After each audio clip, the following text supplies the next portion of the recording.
What's up, everyone? Welcome back to another one of our game recaps. Today, we're going to be looking over the games from Monday night, September 25th. First one was the Eagles and the Bucs. The Eagles beat them 25-11. Jalen Hurts had a solid day, 23 of 37, 277 yards, one touchdown, two picks. The picks were bad, but he made up for it on the ground, 10 carries, 28 yards, and a touchdown. Decent day from him.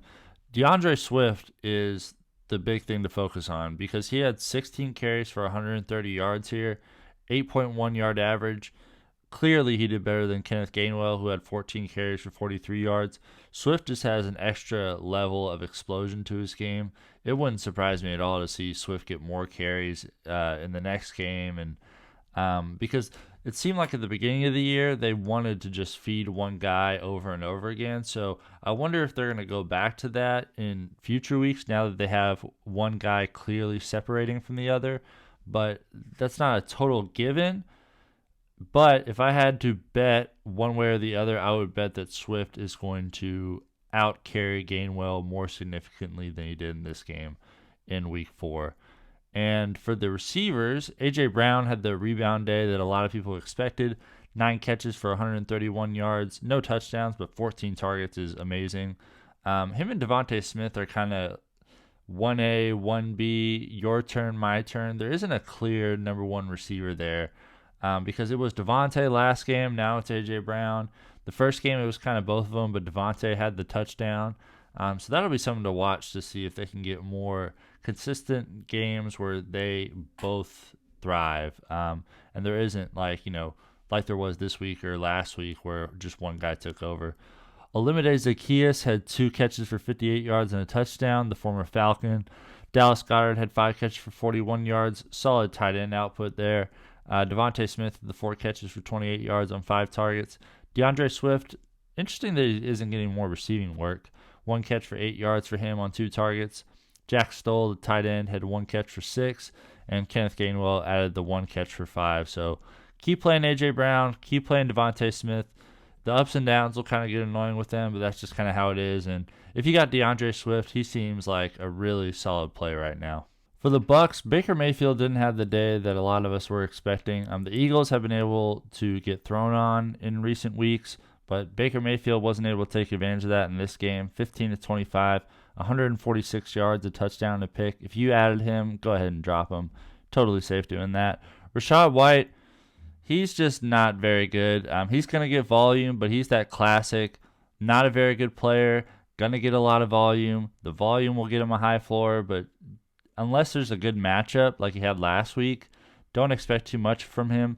14 carries, 38 yards, 2.7 yards per carry. Not the best. Baker Mayfield had 2 yards on the ground, and Sean Tucker just had the 2 carries for 1 yard. He's having inefficiency issues as well in the last couple games. They have some fill-in guys in the offensive line. Their offensive line isn't at full strength whatsoever, so that could be an issue. But at the same time, Rachaad White isn't very good, and Sean Tucker hasn't shown much up to this point either.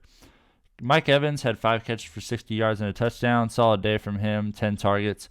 I think he's a sell high because number one receivers have been doing well against the Eagles, but I keep saying that, and Mike Evans keeps producing. So, if he produces next week, I'll quit saying it, but I still think he's a sell high because he still had some advantageous matchups the first 3 weeks, but we'll see how it goes. Chris Godwin only had the 3 catches for 32 yards, basically due to Baker Mayfield's struggles here. Rachaad White had 3 catches for 24 yards. This is another way that he adds value.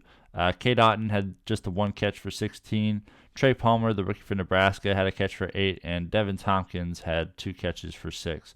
So keep plugging Mike Evans into your lineup. I know I keep saying he's sell high, but watch him do well again next week. And Rachaad White, very matchup dependent. Don't play him unless he's playing a weak defense. Last game of the night was the Rams and the Bengals. The Bengals took this one 19-16. Stafford, high yards, but don't like the incompletions, don't like the picks. 18-33, 269 yards, a touchdown, and 2 picks for him. Kyren Williams led the way on the ground. He had 10 carries for 38 yards. He's still a solid workhorse back. The Bengals have a decent rush defense, so don't go dropping Kyren. I still think he's a solid play every week because he's going to get volume like this. Tutu Atwell had a carry for 22 yards. Matthew Stafford added 7 yards on the ground, and Van Jefferson added 4. Puka Nacua, somewhat disappointing day for him. It's crazy that it's gotten to the point where 5 catches for 72 yards is a disappointing day, but only 7 targets. He's had 35 before today. This brings it up to 42, which is still crazy impressive through 3 games, but 7 is not close to 15. Disappointing from that regard, but still a really solid day for him. Tyler Higbee looking like a decent low-end tight end 1. 5 catches for 71 yards for him. Tutu Atwell had 4 catches for 50 yards and a touchdown. Van Jefferson just had the 1 catch for 46 yards. Kyren Williams had 2 for 27. And Ben Skoranek had a catch for 3. So keep playing Puka until Cooper Kupp gets back, but I am concerned for what Puka's role is going to look like when Kupp is here.